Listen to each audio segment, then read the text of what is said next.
Morning, everyone.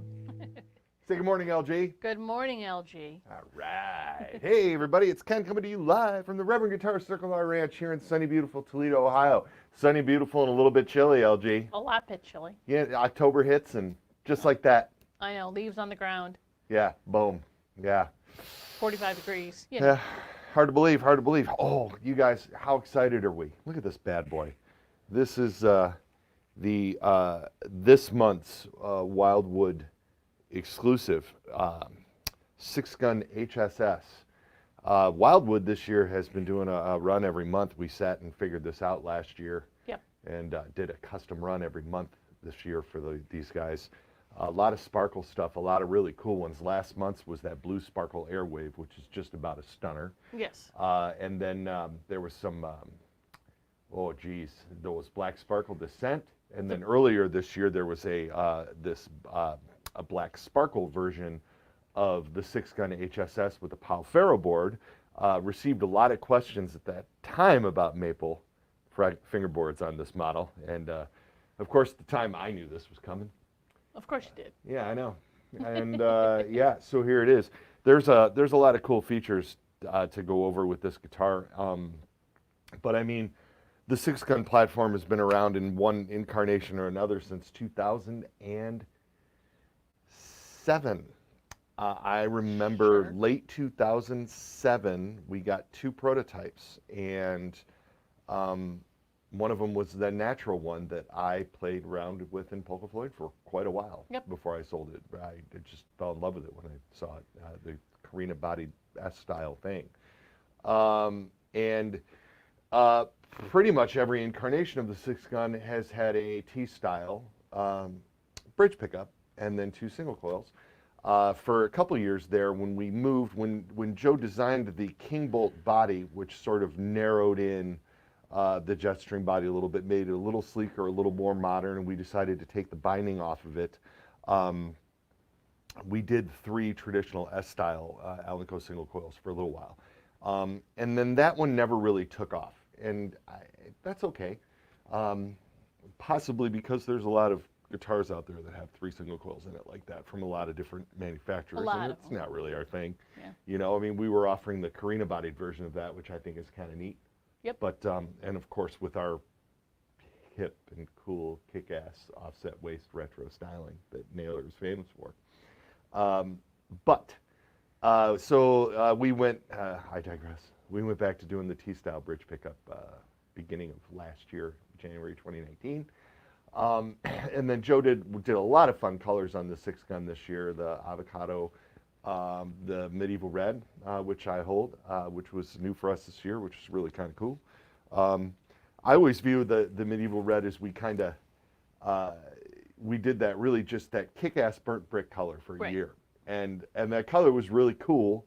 And then we did that oxblood, which is really cool. Right. And then seeing those two things together sort of produced this, which I also think is really cool. Wildwood sort of, our buddy Lance over there at Wildwood was jumping on the chance to do a HSS pickup because Joe and I have jokingly referred to the HSS pickup configuration as the mullet guitar for years. And that, you know, from the old joke, and I know this is all cliche now, but it's still kind of funny. It's, you know, business in front, party in the back. And you know, and it was from that era when that HSS guitars were popular, when that hairstyle was popular, I guess you could say. And so we didn't really have any plans to do anything with this. You know they're coming back. Oh, I hope so. Mullets, not yeah, HSS because if I was to grow my hair long, that's what it would entail. Yeah. I'm not getting one. There were some HSS guitars in the original Reverend lineup. The Commando GT being one. I have a beautiful one in engine turned aluminum. Oh, wait. Yeah. Oh, the Commandos had a humbucker in the bridge and a single coil in the neck, and then the GT added that one in the middle. Mm-hmm. Pretty sweet. Right. And then and some various versions of the Avenger. Your guitar, serial number 14, has a blade style humbucker in the bridge with 2 single coils and the fire engine red. Oh, that's a beauty. That's Penny's. Penny's got the oldest serial number in the building, as a matter of fact. It's in here somewhere. Yeah. I haven't seen it in quite some time. I hide that stuff from you. You know where it is. At any rate, I got to get back on track here, LG. Yes. Lance has wanted to see an HSS from us for a long time and has been not so subtly hinting. And then when it came time to sit down and do some when Wildwood committed to wanting to do a special run every month this year, Lance twisted my arm. And boy, am I glad he did. And then so I put in, we make up these orders and pictures, and it gets real, you know, we make computer mock-ups of these things, and then Joe and I talk about them. And then Joe, after sitting on it for a couple months of the idea that these were coming, decided to play around with it a little bit and determined that the bass contour control working across all 3 pickups was unnecessary. Even on our regular 6-gun model, we do feature a bass contour control, which kind of thins out, I think, the extra mid-range that you get from the Carina and makes it sound more like a traditional 3-pickup guitar. However, on this particular model, when using the bass contour, the contrast between our Alnico humbucker in the bridge and the our Alnico single coils, the contrast was very, very wide. And Joe came up with a wiring schematic for us to use so that the bass contour only affected the humbucker. So instead of coil tapping with it, if you're in the bridge position, you're going to get this. Delay shit out of here. And what I am going to do is tune that E string from my crazy bending extravaganza. Sorry, new strings, folks. I have my little clone down here set to barely add any gain, but just do a little signal boost. So you can hear this is the bridge pickup isolated with the boost on and off. And now I'll roll out the bass.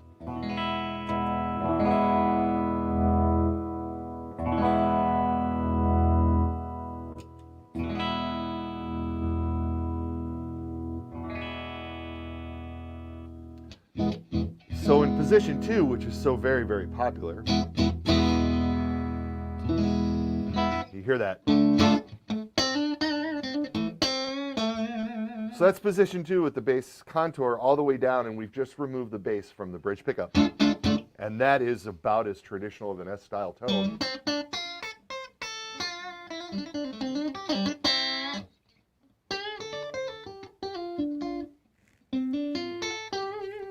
Right, LG? Mm-hmm.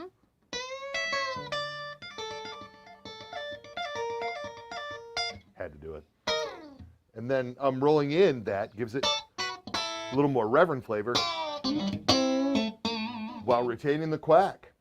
Pretty cool concept. And let's do that same thing. Here it is with that. I'm in position 2, and here's with the clon on and the bass rolled out of the bridge pickup.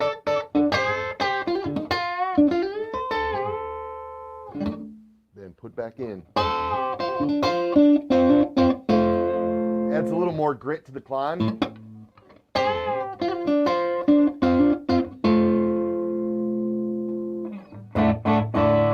And of course, the thing with this, having that humbucker in the bridge means that you can be, you know, kumbaya. Wait, what? Satan!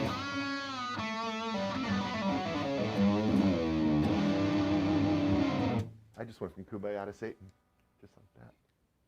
Can you dig it? Uh-huh. Penny thinks I'm crazy, folks. Yeah, always. That's why she married me. So just to be That's how I clear, trapped her. just to be clear, the bass contour control is only hooked up to the humbucker. That is correct. Yes. Tone control, all 3. Right. Tone control, traditional setup. Bass contour control, only the humbucker on this here beauty. Right, because you don't really need it for the Single coils. single coils. Well, the single coils didn't balance well with the power of the humbucker with the bass contour rolled off. There was a very, very vast sort of volume difference there. You know what I mean? It got very thin on the single coils. And again, it's kind of interesting with the 3 single coil guitar having the bass contour across all of them because it makes that guitar sound a little bit more traditional. But here, Joe was kind of going for a balance. And if you're putting the humbucker and the bridge on a guitar like this, you're stepping out of the traditional mode anyway. That's true. So let's have some fun with it, right? Yeah. Yes. As Greg would say, can you dig it? And I can dig it. And as a matter of fact, when I'm done with this guitar this morning, I'm going to wipe it down and send it to Greg so you'll be able to see it in the orange room and hear what it really sounds like. I mean, I can play a little bit. Not like my man, Greg. So, Jeez, oh, Pete, did you see that TERS video? Oh, have you guys seen the TERS video? Yeah. I don't know, man. I just had like a lightning bolt of inspiration, and Greg is always like, yeah, man, send me stuff to play around with, you know, in the orange room and everything. And I'm like, we are so busy here, and we are sold out of just about everything, you know. Right. And we had a TERS as a demo guitar for a dealer that we're working on, and just show them, you know, how far we'll take the artist thing and what an interesting thing we're doing.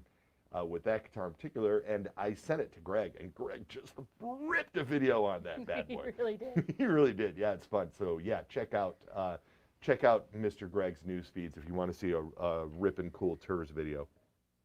Gabe Trayer says there will be some regular production for this one. He wants to know if that will go into regular production. It will not. Never, ever, or just not? I hesitate to say never, ever, ever, because I don't want somebody to, when I just, you know, if 4 years from now this is something that happens, and then somebody pulls up the video and calls me a liar. And I don't want to be a liar. Right. I don't know what the future's going to hold. True. But I will tell you right now, we don't have any plans on making this a regular production model. I will spill the beans and say we are altering the 6-gun model for next year. I will say that it is going to be a sort of cousins, maybe, to a setup like this. That's all I'm going to say. So don't ask me a million questions about it. A girl's got to have some secrets, and I am guarding Penny's secrets. Oh my gosh. Bob says, any new colors coming for the Charger 290? Yeah, like I just said about the girls got to have some secrets things. No, I think we're making, we're going to make some subtle changes across the line in 2021. And I'm going to be completely honest with you.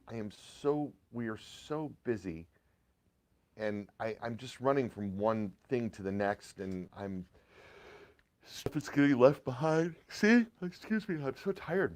I didn't mean to yawn in everybody's Well, you were ear. here till. Yeah, I was here till late last night, and Yeah. I was here mighty early this morning. Yes. I don't remember off the top of my head exactly what we're doing to the Charger 290. Sorry about that. I think I don't even know, dude. But we're the Charger 290 is of course not going anywhere, and you're going to see some more next year. What else you got? She's writing furiously over I there. am a little bit. You guys are keeping her at work. Durrell says, how would something like a Nuevo 90 pair with those single coils? Real good. That's been done.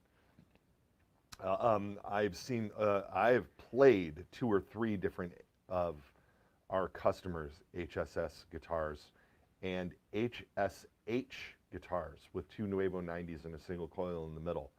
And they sound really, really good. Now remember, when you do that, you're not hum canceling in positions 2 and 4.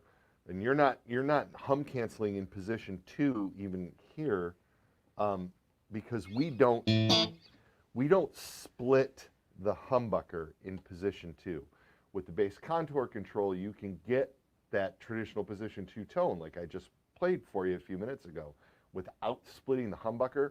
But as a result of not splitting the humbucker, what happens is this sort of interesting thing where half of the humbucker cancels the hum that's generated by this single coil, but then you get the hum from the other half of the humbucker, which is kind of bizarre, but It's that's its own. what is it? It's physics. Well, it's its own Yes. sound and creative. Yeah, it does its own. outlet, It does you know its what I own mean? thing that not unlike the the current version of the Gil Paris model, which is about to change radically. Careful. And when I say the current version, I meant last version because I believe it's off the website completely. Is it? The last of the GP HSH guitars has left the building.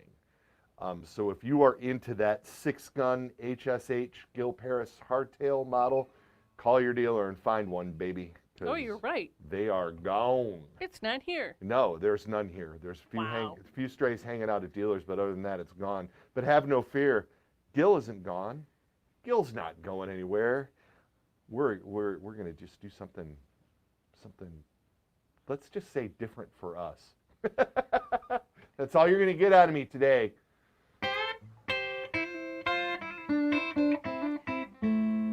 I don't play much, like you would think. That you just sit around and play all day? Yeah, secrets of running a business like this. I never get to come in here and just sit and play. And so the people ask me, like, how often do you practice? And I go, I practice once a week on Fridays at 11 in the morning. Actually, I practice at 10:50. Right. Yeah. Ugh. Right. Yeah, so I'm all excited to be holding this thing, and I'm not even keeping one. That's also this bummer about these Wildwood exclusives is that they buy every single one of them, and then I get something like this in, and I'm like, I want one. I really want to have one of those. And Penny won't let me have it.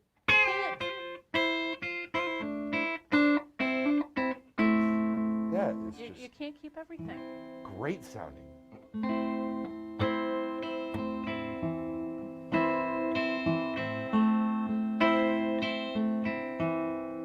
That's that bridge pickup alone.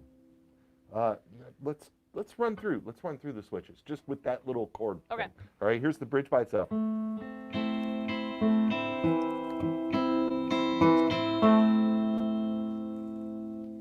Middle and bridge.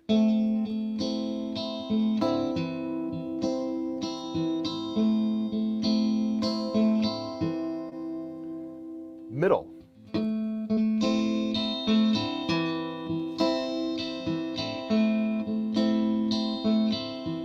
You hear a little more percussive attack on that one. Middle neck.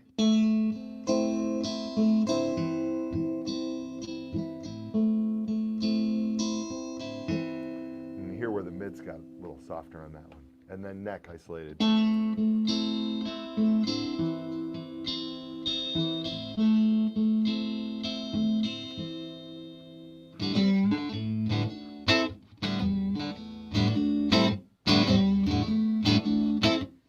that sounds great. You sure I can't have this one, LG? You can't. Damn it.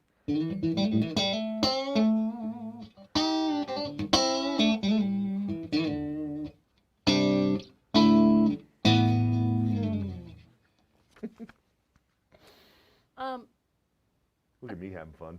A couple people asked. Okay. I'm sorry. We got off. Yeah, you're lost in your own. I know.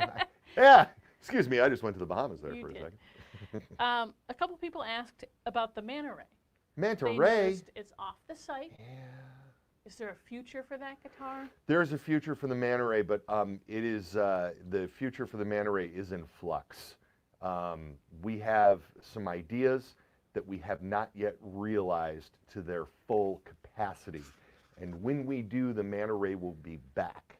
But we have so many ideas and so many things going on right now that unfortunately the Manta Ray has been put on a temporary hiatus, but it is only temporary. The Manta Ray will be back, I promise. We just have to get our collective shit together. Okay. There's an answer. Yeah, there is an answer. There's some 390s out there, though. I know there's some 390s. I think we have a few Alpine ones, I think. Boy, that Alpine one is sharp. Indeed. Let's see. Oh, here's an interesting one. Lynn says, where did the mulberry mist color come from? Does it happen to be a 1960 Cadillac sand beige? Oh, it's pretty close to that sand beige. Yeah, that's yeah, that is a pretty good assumption of where that color came from. It's funny that you would notice that. Can I tell him?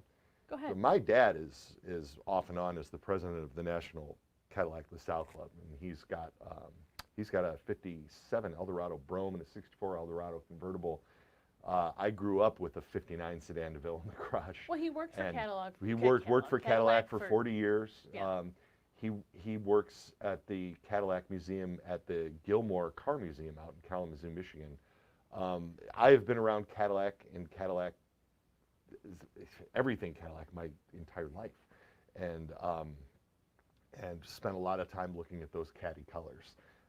And so yes, often, and has historically been the case in the guitar world, we will often look at automotive for trends and for things that we like or to be inspired by. And yes, that mulberry mist color was definitely inspired by General Motors in the late 50s and early 60s, no question.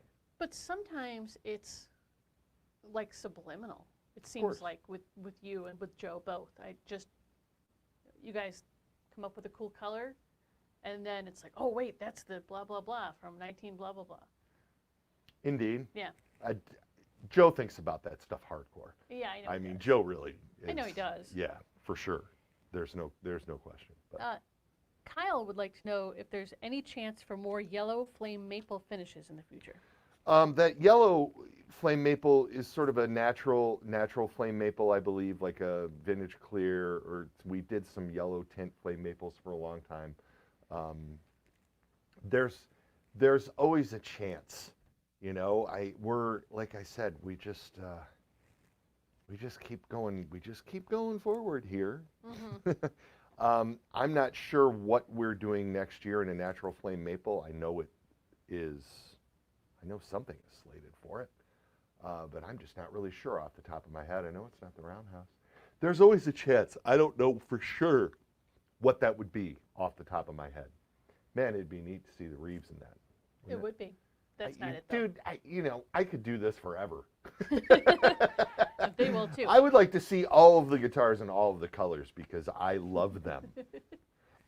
We have shipping out this month. It's pretty cool. Speaking of natural and vintage clear and whatnot, going to the UK.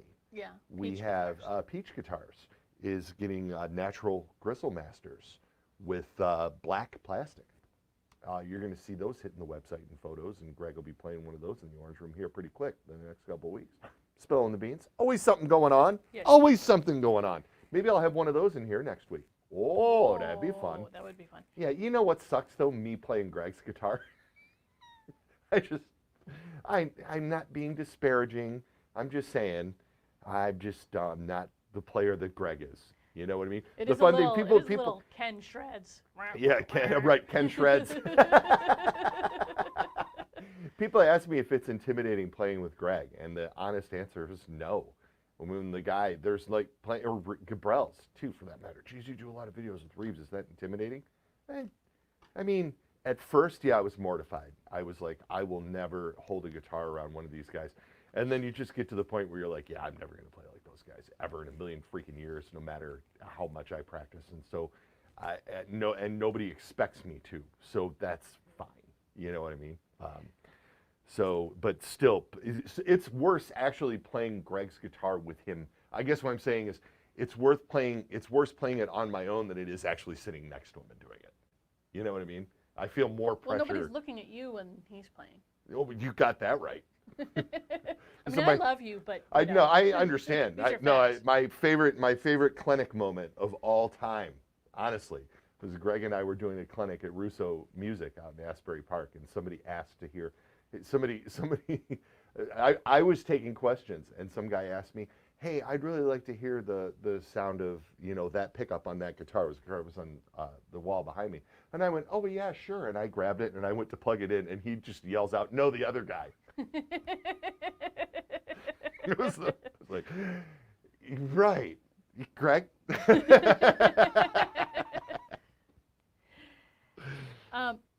Ryan says, which bass model is your favorite? Oh, Current Ryan. or discontinued? And also, do you have new bass models coming for next year? Ryan, you're killing me. My favorite bass is the Watt Plower bass because it was the one we worked on the longest, and Mike Watt has been my hero since I was 15 years old. And so, yeah, without a doubt, it's the thing that it's one of the accomplishments that I'm the proudest of in our career here, my career. And it is my favorite bass because of all of the emotions that it conjures up. Production-wise, my favorite bass, probably the Triad, because it's just the most different as far as a traditional bass is concerned, and you just get a really major, cool, a lot of varying and really sweet tones out of it. Only bass I've kept out of production other than two Watt Plowers. Of course, I have the very first prototype Watt Plower, which is nothing like what went into production, but I've kept it this whole time because it was the first prototype. And it's rad. It's super rad. Yeah. And then I have one of the prototype Watt Plowers that Mike toured with when we were developing the Mark II. That's got holes drilled in it and Mike's stickers on it. Mike scratched his name onto the back of it. And which is adorable. It looks like... I love it. It is the coolest thing ever. It is one of my prized possessions. And and there's actually two of those, and my best friend, Jason Bose, has the other one. When he and I grew up together listening to Watt and going to see Fire Hose and stuff, and he and I each have one of those, and it's very special to me. So there's all that. But other than those, the only Reverend bass I've kept is the prototype of the gold Raymond, which is right behind your head. Yep. I'm looking at you. I can see it behind you. I wondered why. And, I was like, huh? Yeah. I just love the way it looks. I just think it's so cool. And the Raymond is also on a little bit of a hiatus. And the reason, you guys, you're going to see some stuff falling off the website as we add some new stuff this year. But we are just so busy that that we've had to leave some things behind, which we don't necessarily want to leave behind. Like, it pains me to see the Raymond go. Right. Because it just fills a niche and it sounds so awesome. But we have a little update coming to the Fatfish, to Hauser's bass. Mm-hmm. And we can only make so many things, and our dealers and you guys are ordering from our dealers these things, and we have like this production that we have to keep up with, and so some things are just falling off, which sucks. But hopefully, as we grow, we can start bringing some of these things back. and will be bringing some things back in limited edition capacities and things of that nature. So, like the trick shot, for example, we're doing a really cool updated thing of the trick shot, and as we sell out of them, you're going to see it fall off the website, and you guys are going to be like, well, I can't believe they finally made, the traditional T setup on the Charger. Now they're not making it anymore. And it wasn't because it wasn't selling; it was just because other things were selling better, and we had to make room for it for new stuff. So Right. So as you see that, anyway, go ahead, LG. I'm sorry, I got off on a little thing there. Over on YouTube.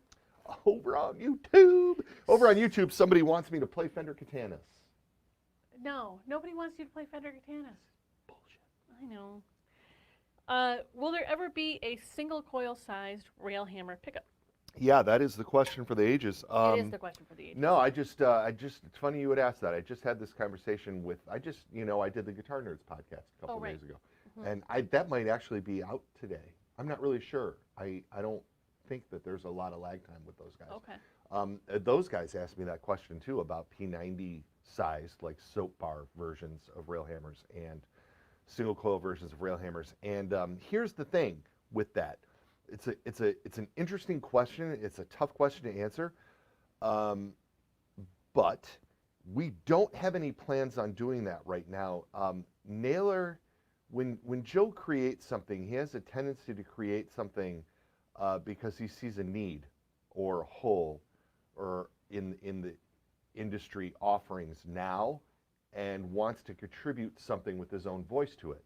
And the thing with the rail hammer pickups is, Joe wanted to make a humbucker with more clarity and more string-to-string definition, and combine the elements of what was great about the blade pickups with what is great about traditional humbuckers. And so he did that, and I mean, nailed it, right? I mean, it's been, they say, I say, but I mean, other people say, artists, reviewers say, that reviewers and such, that they have never heard a humbucker with as much clarity as that.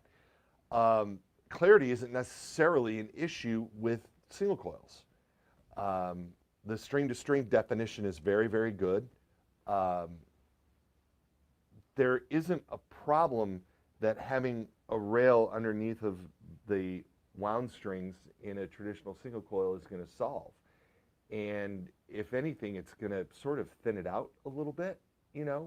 Especially in something that is a low power. Like you get a sort of a stacked humbucker style single coil that has a whole lot of output, and then it might clean up some of the muddiness of that or whatever. But that's not anything that we're working on approaching. The reason to do it, in my opinion, would be aesthetically. I think it would be awesome to have a single hum guitar and have that aesthetic of the rail hammer single coil in between it, so that you had all blades and all pulls. I think it would look amazing. But there's not a sound issue that solves. As a matter of fact, I'm not even 100% certain what it would sound like, or if it would necessarily be better. So we just haven't approached it yet. And it's the same thing with the soap bars. Like, Joe is of the opinion, and I tend to side with him on that. Like, if you got a soap bar guitar, a guitar with, what do we call these now, CP90s? Yes. It's because you like that style pickup. I mean, if you wanted, if hum canceling stuff was really important to you, you would have gotten a humbucker guitar. And so I know that Duncan and DiMarzio and other guys, traditionally have sold a lot of humbucker-sized P90s. But the thing about those is, I've never really heard one that sounds like a P90. They sound like, the DiMarzio Super Distortion P90 guitar sounds like a Super Distortion humbucker. And it's got 2 rolls of poke pieces on it and all that. And which is a great pickup. It's an awesome pickup. And you throw that bad boy in a Sensei Junior like my buddy Chris Malone, and it rocks. Yeah. There's no question, but it's not a P90 anymore. And if we did that with the rail hammer thing, it wouldn't be a P90. Would it be cool? Yeah, it'd be super cool. But I don't know where it fits in from a marketing standpoint, and then what we would be looking at in order to make that just from a business standpoint. And not this isn't really part of your question, but I'll throw it in anyways. When these were made, the expense of making these, we can't just buy parts. You know how like you see people, a lot of people wind their own pickups now and stuff like that, which is absolutely amazing. And you can buy like mass-produced bobbins and backplates and humbucker covers and things of that nature and wind your own pickups. And that all of that is very, very cool. The bobbins and the covers and everything that go into the Railhammer pickups were all custom made for this, and we had to actually make the molds to have all of these products manufactured. And in order to do that with P90s and single coils, we would have to do the same thing. So there's a lot of upfront expense in making that stuff for what I don't see as necessarily being as big of a return as what we were able to get out of the, replacement humbucker business. I know this is getting way too detailed, but hell, you asked the question. That's why people tune in here. At some point, my goal and our hope for the Railhammer company is that we grow to the point where the demand for those products are so big that we can no longer push off doing them. You know what I mean? That would be the plan, and we're getting there. I mean, the Railhammer thing is permeating the industry, so it is. Hopefully, we get to the point where we do all those things. I said do. You did. They're going into Guitar Centers, right? I don't know that. I don't think so. I don't know. Or is it Musician's Friend? Musician's Friend placed a large order for for the entire line. I think they've been selling the chisels and the hyper vintage stuff for a while, and we just got a large order for the Reeves Gabrels and the Billy Corgans and the Kyle Schutz. They just ordered everything, so they're full line now. Yeah. But we have plenty of full line dealers. And That's true. Mac Daddy Music, Tone Shop, Joe's Music, Yeah. CME. A lot of guys are selling the Railhammer pickups. They are available for sure. They're everywhere. They're everywhere. Sam Ash. Gotta love it. Rob Hi, wants Rob. to know if there's any plans to roll the fretboard edge on Reverends to give a more played-in feel. Good question, Rob. I'll address that at a later date. That is a very popular mod thing, and it's I mean, they're not. I've certainly played worse. Joe and I just kind of like this thing that we have going on right now, and so we haven't really addressed that. But I've been getting asked that question more and more, so I'm gonna say I don't know. I'm gonna let that question hang out there. Okay. I don't really know. I don't think that our stuff is so sharp that it's an immediate concern. I know the binding, the bound necks on the set necks, have a bit of a sharper edge than the fretboards on the bolt-ons where we don't have the binding there. But I don't really have a definitive answer for what we're going to do with that in the future. That's more of a Joe question. We're going to have Joe on. I really got to have Joe on here. Yeah, for sure. I've been bugging Joe for that for a while. I mean, now things are kind of up in the air, and we're not really doing stuff. I haven't seen Joe since pre-COVID. No. Joe lives with his 96-year-old mother, and Joe is very much being very, very careful. Yeah, well, why? Of course he's concerned about her. I'm concerned about my parents too. You know. So Joe hasn't been in the building since before the COVID. I talk to him constantly and email constantly, but as soon as this stuff lets up, we'll get Joe in here. We'll make him get down here and do this with us someday. It'd be fun. That would be fun. I can't wait to have guests in here again. Damn it. I know. Steve would like to know if there's any chance we would make the Six Gun with a swimming pool route so that people can change pickups at will.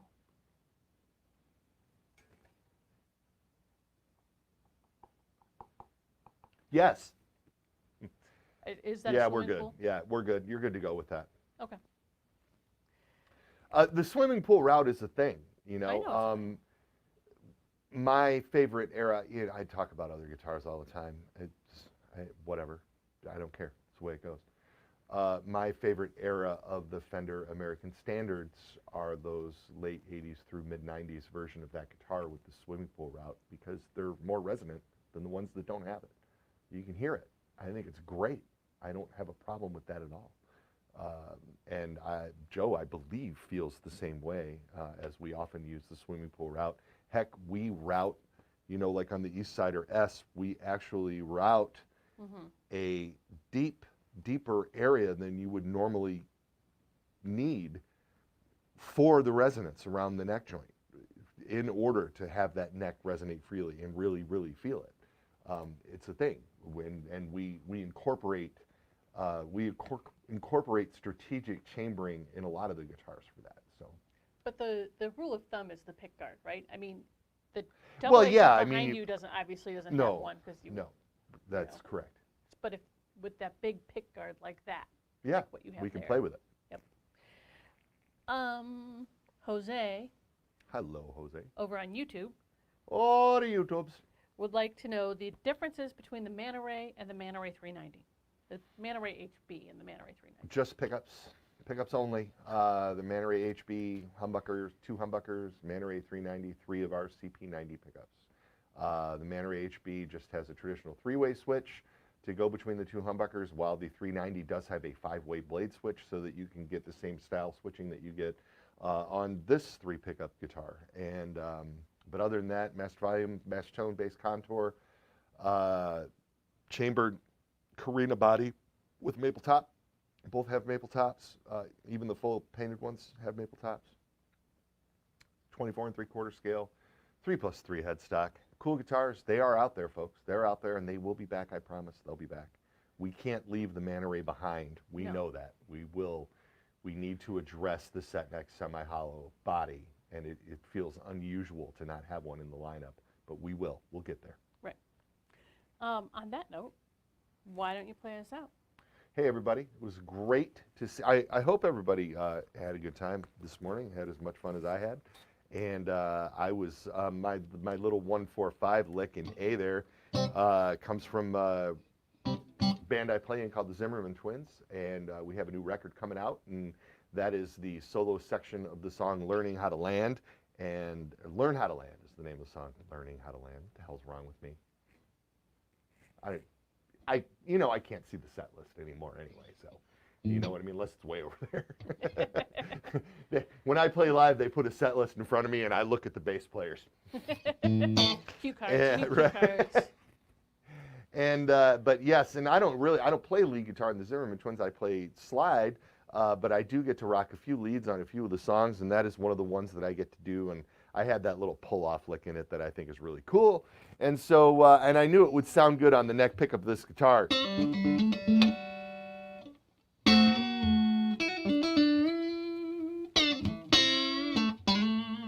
Happy Friday, everybody. Have a great week. We will see you here next Friday. Maybe we'll show off that fancy new natural gristle master. Have a good weekend, folks.